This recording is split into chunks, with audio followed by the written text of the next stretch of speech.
Hello, hello mga kadresya! Ganito kami palagi kapag autumn o fall na dito sa New Zealand. At dahil ang bahay namin ay may katabing malaking puno dito sa may reserve park, hay naku, grabe ang kalat ng mga dahon dito sa aming bakuran. Pero buti na lang meron akong katulong sa pagwawalis. O diba may hawak siyang walis tingting. Dito kasi sa New Zealand hindi sila gumagamit ng walis tingting kundi blower. Tapos kinukuha o dinadakot na lang ang mga ito papunta sa basurahan. Pero nagrereklamo itong nagwawalis ko.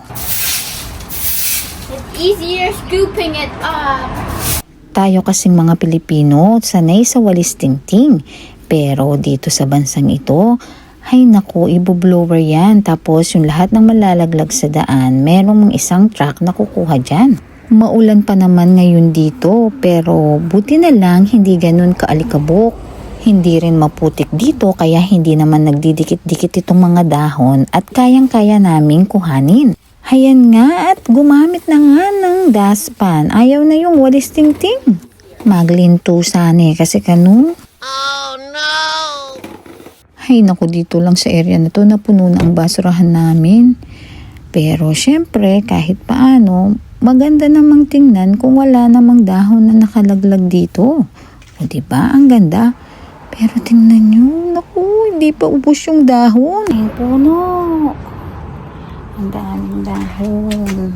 Isang laglag na naman. Tapos tingnan nyo naman, yung bubungan namin, punong-puno rin ng dahon, pati gutter. Ay naku, tiyak at lilipad ang mga ito dahil malakas ang hangin dito. Malapit na kasi yung taglamig, kaya naman nawawala na ng mga dahon ng mga puno. Pero syempre, kailangan talagang maglinis. Kasi sa bansang ito, disiplinado ang mamamayan. Ni walang dumi sa daan. Kaya naman talagang ang ganda ng kapaligiran.